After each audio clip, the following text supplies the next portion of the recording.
Guys happy new year सबैजनालाई नमस्ते।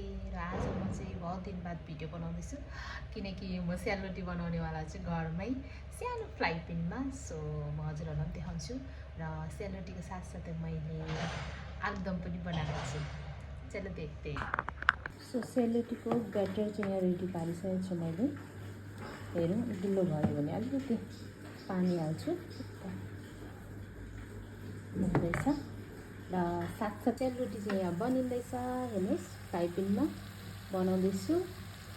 र साथसाथै यहाँ आलुदम पनि बनाएको छु नेपाली टाइपमा हो।